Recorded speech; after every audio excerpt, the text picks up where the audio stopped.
And Nutty. It may be a nutty solution to getting your favorite TV show saved. Sam told us about this earlier. Fans of the CBS program Jericho, they have sent the network 50,000 pounds of peanuts.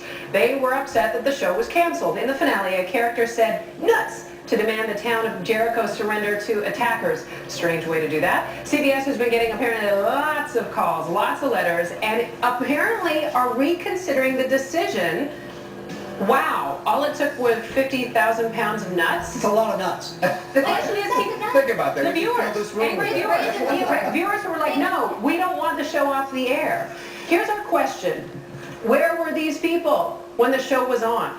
I don't know where it did in the ratings, but it seems to me that it had a fairly sizable, I mean, I'm a big fan of Jericho, and our family sent nuts. And how did you notice that nuts? Is this well, it was an internet thing. Yeah, it was an internet thing. But the thing about it is that this show, we were so engrossed in the story, like people who watch Lost, people who watch Grey's Anatomy, we were into Jericho. And when they take it away like that, they don't even finish the series. It just ended. They just dropped it. It seemed so rude to the viewers. My question for you, Sam, is do you think the networks are giving these shows enough of a run? They caught me they caught me by getting a lot of these shows. Like there was one with called Save that I fell in love with. Studio 60 I fell in love with, and now they're pulling them. Are they giving them enough of a chance? No, there's this super duper trigger finger. What happens, and people know this, and Rosie certainly knows this in show business in general. You get a rating sheet the very next day, and there are people in the front office here, there are people in the front office everywhere, and they're biting their well-manicured nails every day. Yeah. And I mean, I'll just, we actually had a really great number yesterday. Oh my gosh, but at 7:20, some people went away. They came back 10 minutes later. Right. What the heck did we do at 7:20? That was a mistake. But is the challenge what Jessica brought up a few days ago? Sometimes they adjust the schedule and move these shows around. If you can't find it, you don't know where to watch it. Nobody really uses it. Does anybody use a TV guide anymore? No, you can't. No, and that prompts the flipping. And one thing that people talk about is this now. It is like I remember growing up and the big thing is actually the trigger, because my dad would watch the news on Channel 2. And then if you wanted to walk up, you have to walk up to the TV. So nobody ever did, and so you'd stay with the network. I'm like, nobody does that anymore. But the same thing that applied to news, the news business, show business has become more business, and it's being run by people who graduate from business school and now look at bottom line. And for the artist, it's frustrating. I mean, it's got to be frustrating for you because everything that you do now has to have some sort of bottom line component, and I think that really hurts hard. It does.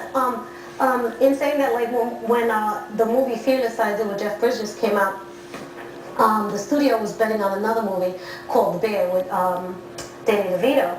So they didn't put the marketing and promotion that they should have done. And then when we got all nominated for all these awards, they were trying to play catch up. But what had happened was since they didn't promote it well, nobody really knew about the movie. And since the first weekend didn't do well, they were like, we're pulling it next week.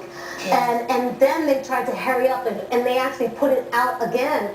And I think that that's really sad. And these people are not creative people; they're business people. And but I think the more important issue here is what you brought up: is the internet. When 1980, what's that book? 1984. The fear of Big Brother watching, and everyone thought that Big Brother was exclusive to government.